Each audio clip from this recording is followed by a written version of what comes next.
আসসালামু আলাইকুম। মানুষ মনে করে বিজ্ঞান এবং ধর্ম ভিন্ন জিনিস, আবার অনেকে মনে করে বিজ্ঞানীরা হয় সাধারণত নাস্তিক, অর্থাৎ ধর্মের সাথে তাদের কোনো সম্পর্ক নেই। আসলে কি বিজ্ঞান এবং ধর্ম ভিন্ন জিনিস, নাকি একই মুদ্রার দুই পিঠ? সর্বকালের সর্বশ্রেষ্ঠ প্রভাবশালী বিজ্ঞানী যিনি বলে গেছেন বিজ্ঞান দিয়ে সৃষ্টিকর্তা সৃষ্টিকর্মকে বোঝা সম্ভব।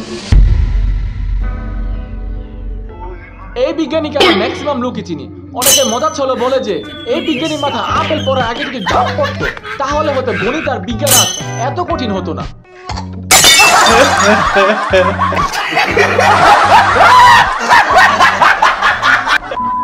আজকে আমি এমন একটা বিষয় নিয়ে আলোচনা করব যা হয়তো আমরা অনেকে জানি না, আর জানলো এই বিষয় নিয়ে তেমন একটা আলোচনা করি না। সর্বকালের সর্বশ্রেষ্ঠ প্রভাবশালী বিজ্ঞানী হলেন, আমি আশা করি অনেকে বুঝে ফেলছেন, সর্বকালের সর্বশ্রেষ্ঠ প্রভাবশালী বিজ্ঞানী হলেন Isaac Newton.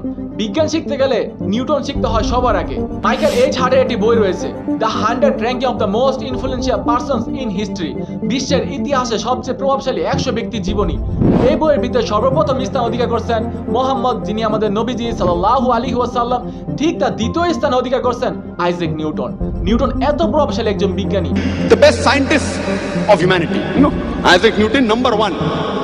Michael H. Hart, when he wrote a book, the 100 most influential men in history, he places our beloved Prophet Muhammad sallallahu alaihi wasallam number one.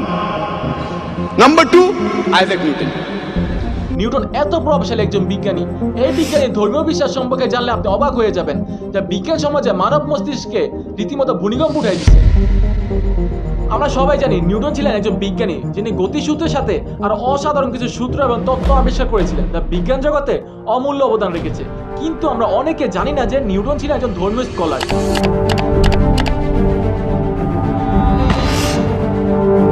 Newton ছিলেন একজন ধর্মীয় স্কলার, তিনি ধর্মের প্রতি গভীর বিশ্বাসী ছিলেন।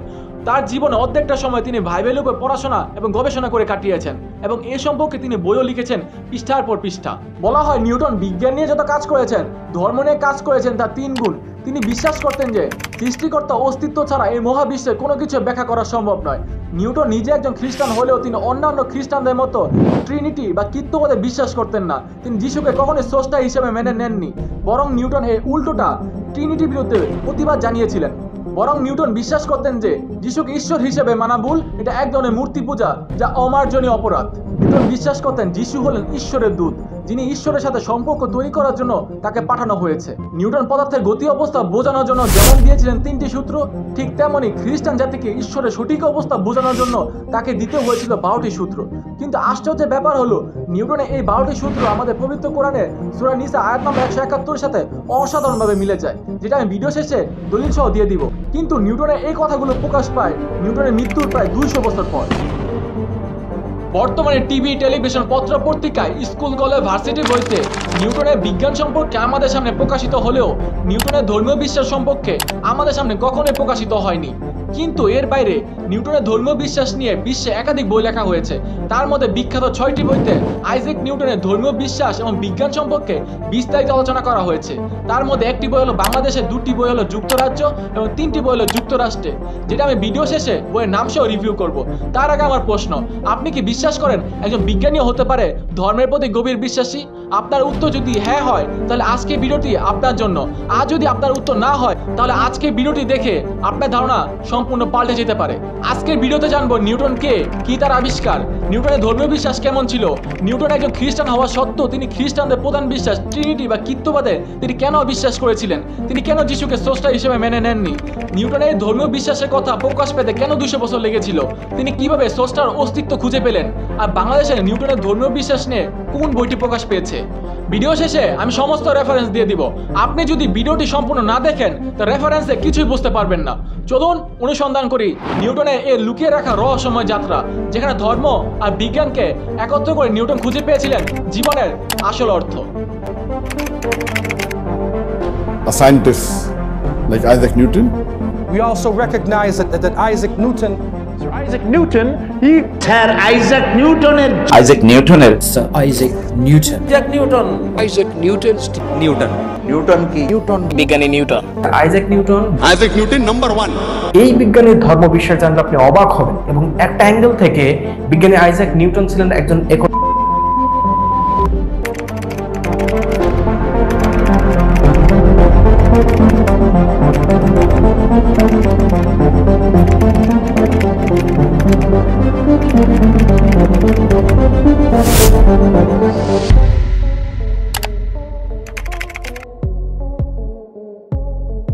নিউটনের এই রহস্যময় ধর্মীয় বিশ্বাস সম্পর্কে জানার আগে সর্বপ্রথম আমরা নিউটনের সাথে পরিচয় হই। স্যার আইজ্যাক নিউটন হলেন একজন ইংরেজ বিজ্ঞানী, একজন গণিতবিদ এবং একজন ইংরেজ দার্শনিক। তিনি 1643 সালে ইংল্যান্ডে জন্মগ্রহণ করেন। তিনি ইংল্যান্ডে ক্যামব্রিজ বিশ্ববিদ্যালয়ে পড়াশোনা করেছেন এবং তিনি ট্রিনিটি কলেজ থেকে তার গবেষণামূলক কাজ করেছেন। তার গবেষণার মাধ্যমে তিনি মূলত বিজ্ঞান জগতে বিপ্লব ঘটান। নিউটনের সবচাইতে গুরুত্বপূর্ণ মূল্যবান আবিষ্কারগুলোর মধ্যে অন্যতম আবিষ্কার হলো মহাকর্ষের তত্ত্ব। আমরা এই গল্পটি অনেকেই শুনেছি। নিউটন একটি আপেল গাছের নিচে বসেছিলেন এবং সেই গাছ থেকে একটি আপেল তার মাথায় পড়ে। তখন থেকে তিনি ভাবতে শুরু করলেন কেন সব কিছু নিচের দিকে পড়ে। তার এই চিন্তা ভাবনা থেকে তিনি আবিষ্কার করলেন মহাকর্ষের তত্ত্ব, যা বলে যে পৃথিবী এবং অন্যান্য যে কোনো বস্তু একে অপরকে আকর্ষণ করে। তিনি মানব জাতিকে বোঝাতে সক্ষম হন কেন আমরা মাটিতে দাঁড়িয়ে থাকতে পারি, কেন পৃথিবী এবং অন্যান্য গ্রহ সূর্যের চারপাশে ঘোরে। এছাড়াও নিউটন আবিষ্কার করেছিলেন আলোক বিশ্লেষণ তত্ত্ব, সাউন্ড ওয়েভ তত্ত্ব, ক্যালকুলাস তত্ত্ব, বাইনোমিয়াল থিওরেম সূত্র, গতিসূত্র, নিউটনিয়ান টেলিস্কোপ সূত্র, শীতলীকরণ সূত্র। নিউটন আলোক বিশ্লেষণ তত্ত্ব দিয়ে দেখান সূর্যের সাদা আলো আসলে সাদা আলো না, এই সাদা আলো বিভিন্ন রঙের আলো দিয়ে গঠিত। তিনি একটি প্রিজমের মাধ্যমে সূর্যের সাদা আলো ভেঙে রংধনু সৃষ্টি করে দেখান। আপনি যে আমার ভিডিও দেখতেছেন, আমার কথা শুনতেছেন, আমরা যে কথা বলি সামনের লোক শোনে, সামনের লোক কথা বললে আমরা শুনি। এই শব্দ কিভাবে শুনি? বাতাসের মাধ্যমে শুনি। নিউটন সাউন্ড ওয়েভ তত্ত্ব দ্বারা প্রমাণ করে যে কিভাবে শব্দ তরঙ্গ বায়ুর কণা কম্পনের মাধ্যমে শব্দ আমাদের কানে এসে পৌঁছায়। নিউটন গাণিতিক হিসাবকে সহজ করার জন্য বাইনোমিয়াল থিওরেম সূত্র আবিষ্কার করেন, যেটা জটিল গণিতিক হিসাবকে সহজ করে, যার মাধ্যমে হিসাবে সময় বাঁচে এবং দ্রুত সমস্যার সমাধানও হয়। নিউটন গণিতকে আরও সহজ করার জন্য আবিষ্কার করেন ক্যালকুলাস, যা সময়, স্থান, গতি এবং পরিবর্তনশীলতা নিয়ে কাজ করে, যা গাণিতিকভাবে গ্রাফকে বোঝায়। ব্রিজ বানাতে, গাড়ি ডিজাইন করা, উৎপাদনের লাভ, খরচ, পরিমাণ ইত্যাদি বিশ্লেষণ করা, অর্থনৈতিক মডেল তৈরি করতে এই ক্যালকুলাসে ব্যবহৃত হয়। নিউটন গতিসূত্র দ্বারা বুঝিয়েছেন কেন যুগের পর যুগ ধরে পৃথিবী সূর্যের চারপাশে ঘুরছে, মানুষ হোঁচট খেলে কেন সামনের দিকে ঝুঁকে পড়ে, কেন দেওয়ালে বল ছুঁড়ে মারলে বল আবার হাতে ফিরে আসে। নিউটন শীতলীকরণ সূত্র দিয়ে বুঝিয়েছেন কিভাবে একটি গরম বস্তু তার আশেপাশের পরিবেশের সাথে তাপ বিনিময় করে ঠান্ডা হতে থাকে। নিউটনিয়ান টেলিস্কোপ সূত্র দিয়ে প্রতিসরণ টেলিস্কোপের পরিবর্তে তিনি প্রতিফলন টেলিস্কোপ আবিষ্কার করেন, যেটি আয়না ব্যবহার করে ছোট বস্তুর ছবি বড় করে এবং দূরের বস্তুর ছবি স্পষ্ট করে দেখায়, যেটি আমি চশমার ক্ষেত্রে ব্যবহার করি। একটি অপটিক টেলিস্কোপগুলির মধ্যে এটি উন্নত সংস্করণ। বর্তমান বিজ্ঞান যুগে নিউটনের এইসব সূত্র ও তত্ত্ব দ্বারা আবিষ্কার হয়েছে laser, MRI, CT scan, ultrasound প্রযুক্তি, shockwave therapy, 2D animation, 3D animation, graphic design, rocket engineering, cryptographic algorithm, quantum computing, satellite, automobile, drone, camera, optical fibre, solar telescope, air conditioner এবং রেফ্রিজারেটর। নিউটন এইসব সূত্র ও তত্ত্ব আমাদের জীবনকে সহজ, সুবিধাজনক এবং আরামদায়ক করে তুলেছে।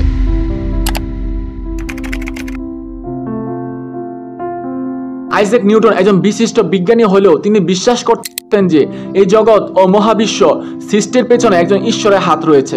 নিউটন মনে করতেন বিজ্ঞান এবং ধর্ম একে অপরের প্রতিদ্বন্দ্বী নয়, বরং একে অপরের পরিপূরক। তিনি বাইবেল অধ্যয়ন করতেন এবং ধর্মীয় বিষয়ে অনেক গবেষণা ও লেখালেখি করেছেন। বলা হয় বিজ্ঞানের জন্য সারা জীবন তিনি যত শব্দ লিখেছেন, ধর্মের জন্য লিখেছেন তার 5 গুণ। নিউটন বিশ্বাস করতেন বিজ্ঞান দিয়ে ঈশ্বরের সৃষ্টিকর্মকে বোঝা সম্ভব। তার মতে পৃথিবীর সমস্ত নিয়মকানুন ও প্রকৃতির নিয়ম ঈশ্বরের সৃষ্টি এবং এই সৃষ্টিগুলো বোঝা মানে ঈশ্বরকে বোঝা। তিনি ঈশ্বরের অস্তিত্বের পক্ষে যুক্তি দিতে গিয়ে বলেছিলেন এই জগৎ এত নিখুঁতভাবে তৈরি হয়েছে যে এর পেছনে অবশ্যই একজন জ্ঞানী ও একজন শক্তিশালী স্রষ্টার হাত রয়েছে।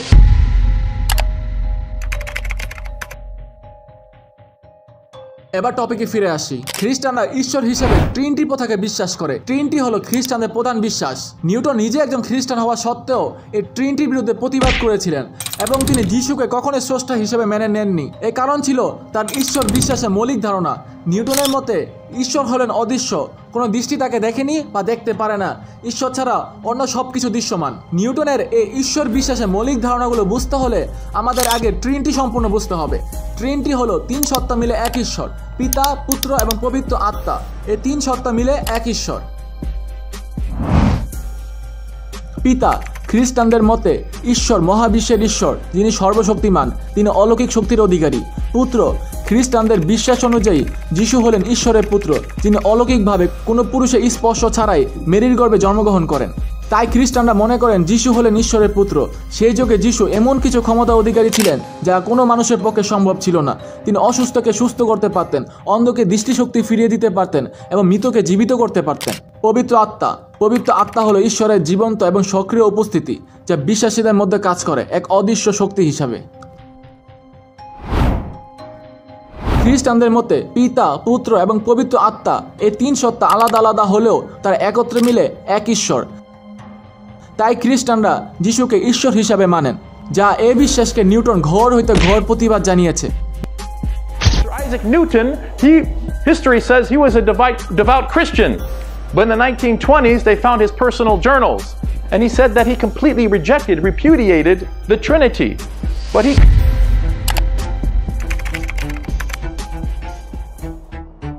নিউটনের মতে ঈশ্বর হলেন অদৃশ্য, কিন্তু যিশু ছিলেন দৃশ্য। কোনো দৃষ্টি ঈশ্বরকে দেখেনি বা দেখতে পারে না। যিশুকে সবাই দেখেছে। ঈশ্বর ছাড়া অন্য সব কিছু দৃশ্যমান। যিশু ছিল দৃশ্যমান, যা ওই যুগে সবাই দেখেছে। এই কারণে নিউটন যিশুকে ঈশ্বর হিসেবে মানেন না। এই জন্যই নিউটন একজন খ্রিস্টান হওয়া সত্ত্বেও তিনি ট্রিনিটির বিরুদ্ধে প্রতিবাদ করেছিলেন এবং বলেছিলেন যিশু ঈশ্বর নন। কিন্তু যিশুর ঈশ্বরকে নিউটন ঈশ্বর হিসেবে মানতেন। তিনি মনে করতেন যিশু হলো ঈশ্বরের দূত বা বার্তাবাহক। খ্রিস্টান ধর্ম যখন সম্পূর্ণ বিকৃত হয়ে গেল, যখন ইনজিল কিতাবকে পরিবর্তন করে ফেলা হলো, তখনকার মানুষ ধীরে ধীরে ট্রিনিটিতে বিশ্বাস করতে শুরু করলো। আর ট্রিনিটি থেকে মানুষ যিশুকে ঈশ্বর হিসেবে ইবাদত করতে শুরু করলো। ট্রিনিটিতে অবিশ্বাসকারীকে এক গর্হিত অপরাধী হিসেবে ধরা হতো। আজ থেকে 300 থেকে 400 বছর আগে, অর্থাৎ 16 থেকে 17 শতকে যিশুকে ঈশ্বর হিসাবে উপাসনা না করলে নৃশংসভাবে শাস্তি দেওয়া হতো। শাস্তি হিসাবে নির্বাসনে পাঠাতো, হাতে পায়ে শিকল বেঁধে রাখতো, জেলে আটকে রাখতো, এমনকি আগুনে পুড়িয়ে মেরে ফেলা হতো। এই কারণে প্রাণ সংশয় আশঙ্কায় নিউটন তার ধর্মীয় গবেষণা, তার লেখা বই, তার জীবন দশায় গোপন রেখেছিলেন। Newton's society. It was on these grounds that denial of the Trinity was a heinous offence that merited the ultimate punishment. প্রকাশ করলে সাথে সাথে খুন করা হবে, ওই ভয় প্রকাশ করতেন না। Trinity. But he couldn't voice this in 18th century England. Do you know why? Because there's no separation of church and state. And this is apostasy, which means that he's going to be killed for this belief. He would be killed. So he kept his... নিউটনের প্রধান পরিচিতি তার বৈজ্ঞানিক অবদানের জন্য। তার ধর্মীয় বিশ্বাসগুলো তার বৈজ্ঞানিক কাজের সাথে সরাসরি সম্পৃক্ত ছিল না। বিজ্ঞানীরা তাদের বৈজ্ঞানিক কাজের উপর বেশি গুরুত্ব দিতেন এবং ধর্মীয় বিশ্বাসকে বিজ্ঞানের অন্তর্ভুক্ত করতেন না। 1800 শতকে বিজ্ঞান সমাজে বিজ্ঞান এবং ধর্মকে ভিন্নভাবে দেখা হতো। নিউটনের মৃত্যুর পর এই পাণ্ডুলিপিগুলি, অর্থাৎ তার লেখা, তার গবেষণাগুলি তার উত্তরাধিকারীদের মাধ্যমে সংরক্ষিত করা হয় এবং পরে 1936 সালে লন্ডনে একটি নিলামে বিক্রি করা হয়। এই পাণ্ডুলিপিগুলি বেশিরভাগ সময় ব্যক্তিগত সংরক্ষিত করে রাখা ছিল, তাই গবেষকরা এগুলি সহজে দেখতে পারতেন না। তবে 1991 সালে ইহুদিদের গ্রন্থাগার ন্যাশনাল লাইব্রেরি অফ ইসরায়েল নিউটনের লেখা পাণ্ডুলিপিগুলো কিনে নেন এবং জনসাধারণের জন্য উন্মুক্ত করে প্রকাশ করে দেন। 1991 সালে নিউটনের পাণ্ডুলিপিগুলি উন্মুক্ত করার পর গবেষকরা বেশ কিছু গুরুত্বপূর্ণ তথ্য এবং দৃষ্টিভঙ্গি আবিষ্কার হয়, যা নিউটনের চিন্তার গভীরতা এবং ধর্মীয় বিশ্বাসের সাথে বৈজ্ঞানিক চিন্তার সম্পর্ক আরও স্পষ্ট হয়ে ওঠে। এই জন্য নিউটনের মৃত্যুর প্রায় 200 বছর পর তার রেখে যাওয়া এই পাণ্ডুলিপিগুলো এখন জনসম্মুখে প্রকাশ পেয়েছে। বর্তমানে দ্য নিউটন প্রজেক্ট নামে একটি আন্তর্দেশীয় প্রজেক্টের মাধ্যমে এই পাণ্ডুলিপিগুলোর উপর গবেষণা করছে। দ্য নিউটন প্রজেক্ট নামে একটা অফিসিয়াল ওয়েবসাইট আছে, সেখানে গিয়ে আপনি এগুলো দেখতে পারবেন। নিউটন গভীরভাবে খ্রিস্টান ধর্মের প্রতি অনুগত ছিলেন। তিনি ধর্মীয় গ্রন্থ, বিশেষ করে বাইবেল পড়া এবং বাইবেলের উপর গবেষণার প্রতি বেশি আগ্রহী ছিলেন। নিউটন ধর্মীয় ও বৈজ্ঞানিক উভয় বিষয়ে প্রচুর লেখালেখি করেছিলেন। বলা হয় সারা জীবন তিনি বিজ্ঞান নিয়ে যত কাজ করেছেন, ধর্ম নিয়ে কাজ করেছেন তার 3 গুণ। বিজ্ঞানের জন্য সারা জীবন তিনি যত শব্দ লিখেছেন, ধর্মের জন্য লিখেছেন তার 5 গুণ। নিউটন গণিত ও বিজ্ঞানকে ব্যাখ্যা করার জন্য সারা জীবন 1 মিলিয়ন শব্দ লিখেছেন। সৃষ্টিকর্তা অস্তিত্ব ও ধর্মকে সঠিক ব্যাখ্যা করার জন্য বাইবেল এবং ঈশ্বর সম্পর্কে নিউটন লিখেছিলেন প্রায় 3 মিলিয়ন শব্দ। গুরুধর তাওহীদবাদী একজন মানুষ ছিলেন। তিনি বিজ্ঞানের জগতে 2.5 লক্ষ মিলিয়ন ওয়ার্ড রেখে গেছেন, তার চেয়ে বেশি রেখে গেছেন ধর্মীয় বিষয়ে, কিন্তু এটার প্রচার করা হয়নি। এবং এই কথাও প্রচলিত রয়েছে যে আইজ্যাক নিউটন বিজ্ঞানের ব্যাপারে তিনি যদি 1 মিলিয়ন শব্দ লিখে থাকেন, তাহলে 3 মিলিয়ন শব্দ লিখেছেন শুধু ধর্মের ব্যাপারে। কারণ করেছেন 3 ভাগের 2 ভাগ ছিল ধর্মচর্চার উপরে ওনার গবেষণা। উনি যদি 1 লক্ষ মিলিয়ন অন্য বিষয়ের পরে গবেষণা করেন, তাহলে 3 লক্ষ মিলিয়ন উনি ধর্মচর্চার উপরে গবেষণা করেছিলেন। অথচ এই বিজ্ঞানী নিউটনের কথা এই সমাজে কেউ বলে না যে উনি ধর্ম বিষয়ে ভালো প্রতিষ্ঠিত ছিলেন।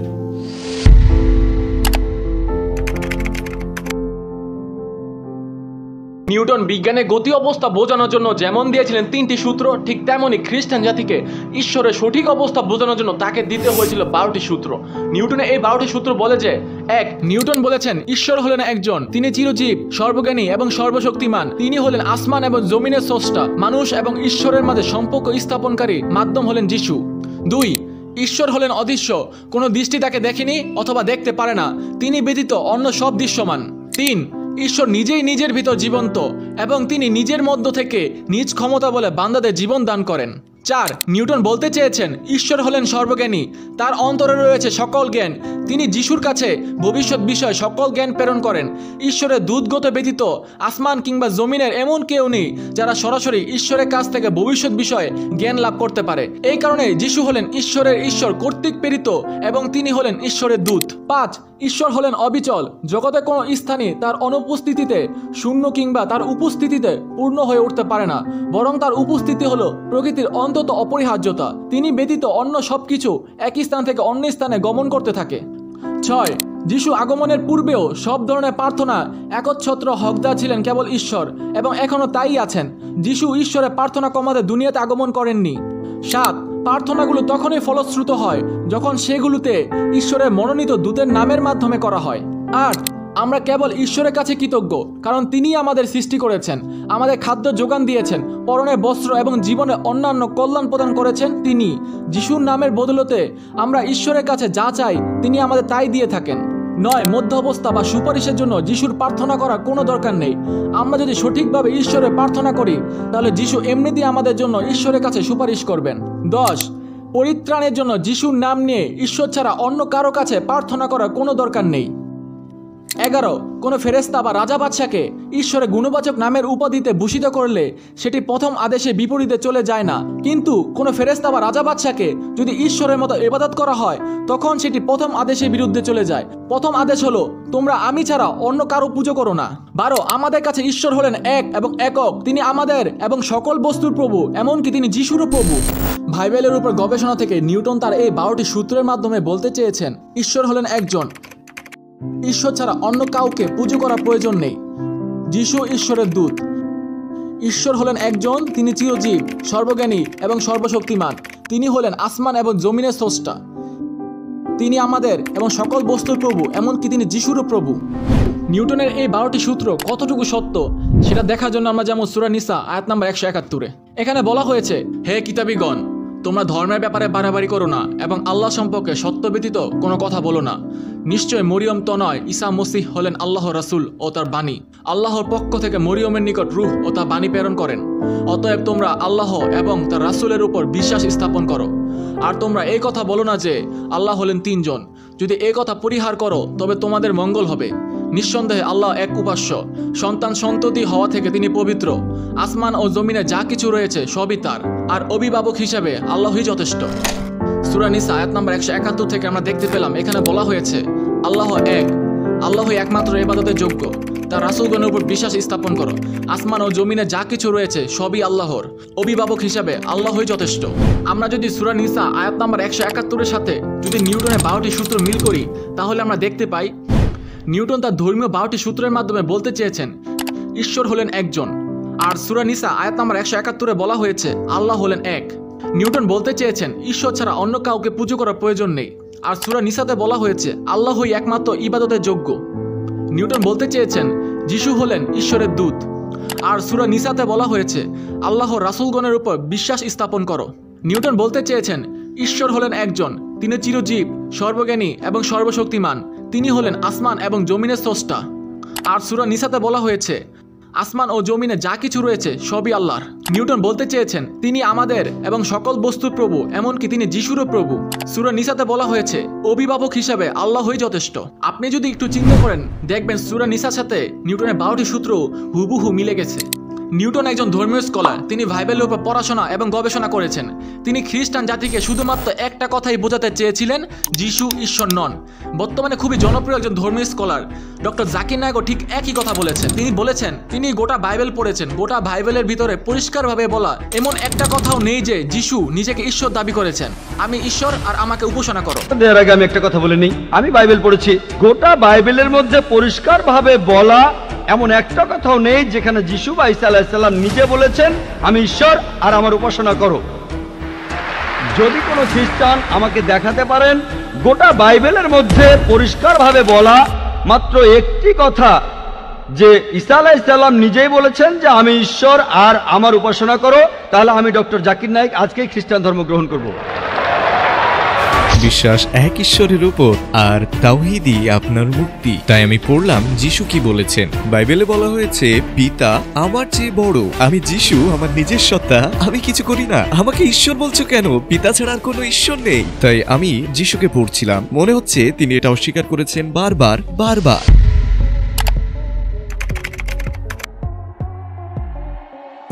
এখন আপনার মনে প্রশ্ন আসতে পারে, নিউটনের এই ঈশ্বর সম্পর্কে সূক্ষ্ম চিন্তা ভাবনা কিভাবে তৈরি হলো? সৃষ্টিকর্তা যে একজন আছেন এই চিন্তা তার মাথায় কিভাবে আসলো? চ্যাট জিপিটির তথ্য মতে জানা যায় নিউটন প্রতিটি ক্ষেত্রে নিরপেক্ষভাবে চিন্তা ভাবনা করতেন। নিউটন প্রতিটি ক্ষেত্রে বিজ্ঞানের যুক্তি ও পরীক্ষা নিরীক্ষার মাধ্যমে সেটি বোঝার চেষ্টা করতেন। নিউটন এই ধর্মের ক্ষেত্রেও তিনি বিজ্ঞানের যুক্তি ও পরীক্ষা নিরীক্ষার মাধ্যমে স্রষ্টার উপস্থিতি আবিষ্কার করেছিলেন। এখন প্রশ্ন আসতে পারে কিভাবে? বুঝিয়ে বলছি। আপনারা যারা নিউটনকে চিনেন তারা হয়তো জানেন নিউটনের দুটি বিখ্যাত সূত্র আছে, এক মহাকর্ষ তত্ত্ব, দ্বিতীয়ত গতিসূত্র। নিউটনের মহাকর্ষ সূত্র বলে যে মহাবিশ্বের প্রতিটি বস্তু একে অপরকে আকর্ষণ করে। নিউটন এই মহাকর্ষ সূত্র দিয়ে স্পষ্ট ব্যাখ্যা করে বুঝিয়েছেন কিভাবে যুগের পর যুগ ধরে পৃথিবী এবং অন্যান্য গ্রহগুলো সূর্যের চারপাশে একই কক্ষপথে প্রদক্ষিণ করছে। কিন্তু নিউটনের দ্বিতীয় সূত্র হলো গতিসূত্র। এই গতিসূত্র মূলত তিনটি ভাগে ভাগ করা: জড়তা, বল, ক্রিয়া প্রতিক্রিয়া। নিউটনের ঈশ্বর বিশ্বাসের সবচাইতে যে মুখ্য ভূমিকাটি পালন করেছে সেটি হলো এই জড়তা সূত্রটি। নিউটনের এই জড়তা সূত্র বলে যে বাহ্যিক বল প্রযুক্ত না হলে স্থির বস্তু চিরকাল স্থির থাকবে এবং গতিশীল বস্তু সমবেগে সরলরেখায় চলতে থাকবে। অর্থাৎ নিউটন এই জড়তা সূত্র দ্বারা বুঝিয়েছেন যে স্থির বস্তু চিরকাল স্থির থাকবে এবং গতিশীল বস্তু চিরকাল গতিশীল থাকবে যতক্ষণ না বাহ্যিক কোনো বল বা শক্তি প্রয়োগ করা হইতেছে। নিউটন এই জড়তা সূত্র দ্বারা প্রমাণ করেছেন যে কিভাবে যুগের পর যুগ ধরে পৃথিবী এবং অন্যান্য গ্রহগুলো সূর্যের চারপাশে গতিশীলভাবে প্রদক্ষিণ করছে। কিন্তু নিউটনের প্রশ্ন ছিল এই গ্রহগুলো এবং গতিশীল অবস্থা তৈরি হলো কিভাবে? নিউটনের সময় Johannes Kepler, Galileo Galilei, Pierre Simon Laplace, Rudolf ক্লাউসিয়াসের মতো বড় বড় বিজ্ঞানীরাও এই প্রশ্নে পরিপূর্ণ যুক্তিসম্মত উত্তর দেখাতে পারেনি। ঠিক এই জন্য নিউটন বলতেন, gravity explains the motions of the planets but it can not explain who set the planets in motion. Newton মহাকর্ষ সূত্র দিয়ে গ্রহগুলোর গতিকে ব্যাখ্যা করতে পেরেছিলেন, কিন্তু নিউটন এটি ব্যাখ্যা করতে পারেনি কে গ্রহগুলোকে গতিতে এনেছে। ঠিক এইভাবে নিউটন বিজ্ঞানের যুক্তি ও পরীক্ষা নিরীক্ষার মাধ্যমে সৃষ্টিকর্তা উপস্থিতি আবিষ্কার করেছিলেন। নিউটনের দৃষ্টিতে বিজ্ঞান এবং ধর্ম পরস্পর বিরোধী নয়। তার মতে প্রকৃতির জটিলতা এবং নিয়ম শৃঙ্খলা একজন স্রষ্টার অস্তিত্বের প্রমাণ। তিনি বলতেন, This most beautiful system of the sun, planets and comets cloud only proceed from the counsel and dominion of an intelligent and powerful being. অর্থাৎ নিউটন বলেছেন সূর্য, গ্রহ, ধূমকেতু এই সবচেয়ে সুন্দর ব্যবস্থা কেবলমাত্র একজন জ্ঞানী এবং শক্তিশালী স্রষ্টার পরামর্শ ও তার শাসন থেকেই তৈরি হতে পারে। নিউটন বলতেন বিজ্ঞান কেবল ঈশ্বরের সৃষ্টি সম্পর্কে আমাদের ভালোভাবে বুঝতে সাহায্য করে, কিন্তু শেষ পর্যন্ত সবকিছুর পেছনে একজন ঈশ্বরেরই হাত রয়েছে। ঠিক এই জন্য নিউটন বলতেন, God governs all things and knows all that is or can be done. ঈশ্বর সবকিছু শাসন করে এবং যা কিছু আছে এবং যা কিছু করা যেতে পারে তা তিনি সবই জানেন। ঠিক এই বিশ্বাস থেকে নিউটন ঈশ্বরকে মহাবিশ্বের সর্বশক্তিমান স্রষ্টা হিসেবে দেখছেন। নিউটনের ধর্মীয় চিন্তা ভাবনা খ্রিস্টানদের মতবাদ থেকে কিছুটা ভিন্ন ছিল, কারণ তিনি বিজ্ঞানের যুক্তি ও পরীক্ষা নিরীক্ষার মাধ্যমে ঈশ্বরের উপস্থিতি বোঝার চেষ্টা করতেন।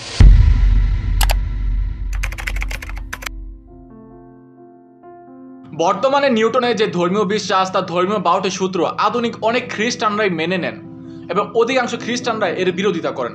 আবার অনেকে তো নিউটনকে খ্রিস্টান হিসাবেই মানে না, কারণ খ্রিস্টানদের যে প্রধান বিশ্বাস ট্রিনিটি অর্থাৎ পিতা, পুত্র, পবিত্র আত্মা এই তিন সত্তা মিলে এক ঈশ্বর, এই বিশ্বাসকে নিউটন বিশ্বাস করতেন না।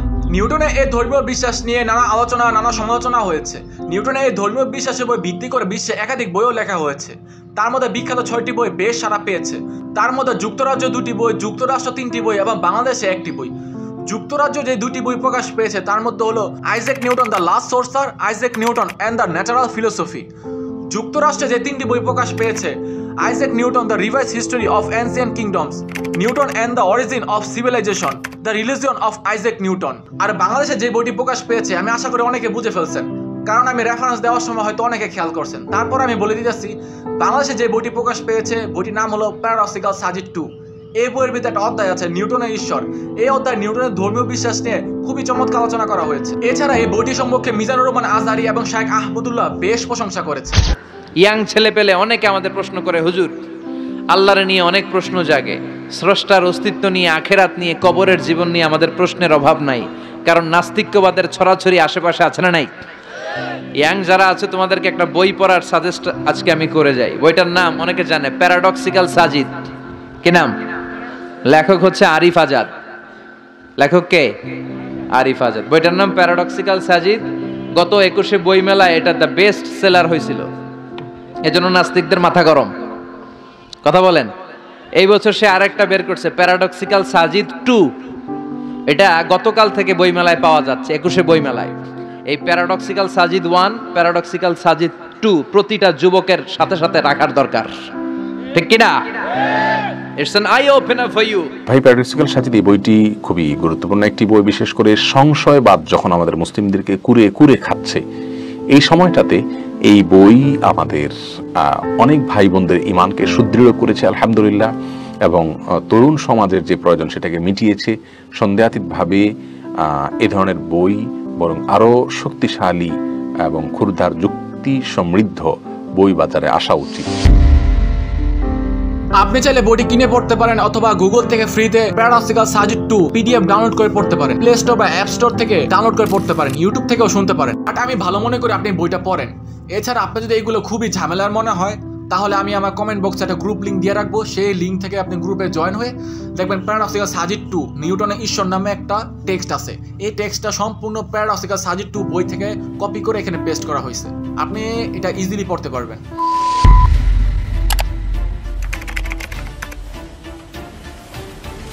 গুগলের তথ্য মতে খ্রিস্টান পণ্ডিতরা নিউটনকে নন ট্রিনিটারিয়ান বলে মনে করেন। নন ট্রিনিটারিয়ান শব্দের অর্থ হলো যে ট্রিনিটি বা কৃত্যবাদকে বিশ্বাস করে না। নন ট্রিনিটারিয়ান বলা হয় ওই ব্যক্তিকে যে পিতা, পুত্র, পবিত্র আত্মা এই 3 সত্তা মিলে এক ঈশ্বর এই বিশ্বাসকে বিশ্বাস করে না, বরং ওই ব্যক্তি বিশ্বাস করে যে ঈশ্বর হলেন একজন। ঠিক তার জন্য খ্রিস্টান পণ্ডিতরা নিউটনকে নন ট্রিনিটারিয়ান বলে মনে করে।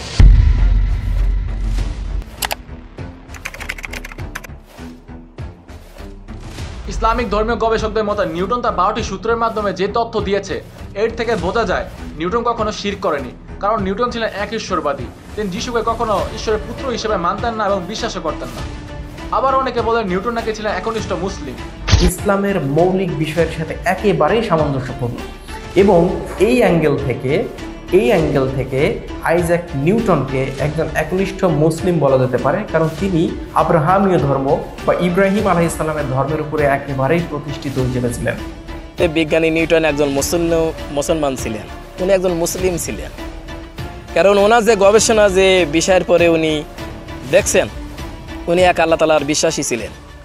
কিন্তু গুগলের তথ্য মতে নিউটন একজন খ্রিস্টান। নিউটনকে একনিষ্ঠ মুসলিম ধারণা করার অন্যতম কারণ হলো ইসলামের যে মৌলিক বিশ্বাসগুলি তা 12টি সূত্রের মধ্যে পাওয়া যায়। যেমন সৃষ্টিকর্তা একজন, যিশু সৃষ্টিকর্তা পাঠানো দূত, দোয়া করলে একমাত্র সৃষ্টিকর্তার কাছে করতে হবে, সৃষ্টিকর্তা আমাদের অভিভাবক।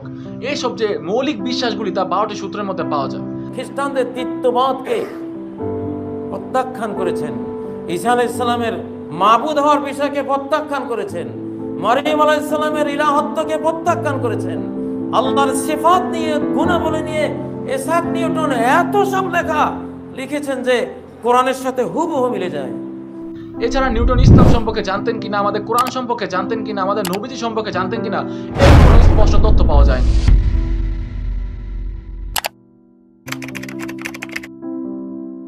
তাহলে আজকে আমরা দেখলাম কিভাবে নিউটন বিজ্ঞান এবং ধর্মকে একে অপরের সাথে মিলাতে পেরেছিলেন। বিজ্ঞান এবং ধর্ম একে অপরের প্রতিদ্বন্দ্বী নয়, বরং একসাথে কাজ করে আমাদের সত্যের কাছাকাছি নিয়ে যায়।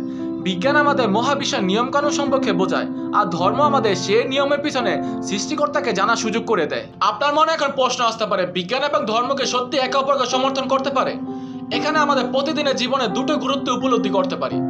ধর্ম আমাদের সৃষ্টিকর্তার সৃষ্টি সম্পর্কে জানান দেন, আর বিজ্ঞান আমাদের সৃষ্টিকর্তার সৃষ্টি যে কতটা নিখুঁত, কতটা নির্ভুল সেটা বোঝার সুযোগ করে দেয়, যেটা প্রমাণ করে গেছে নিউটনের ধর্মীয় বিশ্বাস। নিউটনের মতো আরো একাধিক বিজ্ঞানী ছিলেন যারা এক সৃষ্টিকর্তার প্রতি গভীরভাবে বিশ্বাসী ছিলেন, যেমন Albert Einstein, Max Planck, Nikola Tesla, Louis Pasteur ইত্যাদি। আরো অনেক বিজ্ঞানী আছেন যারা এক সৃষ্টিকর্তার প্রতি কঠোরভাবে বিশ্বাসী ছিলেন। এইসব বিজ্ঞানীদের সৃষ্টিকর্তার প্রতি বিশ্বাস তাদের বিজ্ঞান গবেষণায় কোনো বাধা হয়ে দাঁড়ায়নি, বরং উল্টো আরো সাহায্য করেছে। আপনার কি মনে হয় বিজ্ঞান এবং ধর্মের মধ্যে সম্পর্ক আমাদের কিভাবে দেখা উচিত? জানতে চাই আপনাদের মতামত। অনুগ্রহ করে আপনাদের চিন্তা ভাবনা কমেন্টে শেয়ার করুন। আর যদি কোনো প্রশ্ন থাকতেই পারে, সেগুলো কমেন্টে জিজ্ঞেস করুন। সেগুলো পড়তে এবং উত্তর দিতে আমি খুবই আগ্রহী। ইনশাআল্লাহ দেখা হবে নতুন কোনো এক ভিডিওতে। ততক্ষণের জন্য আল্লাহ হাফেজ।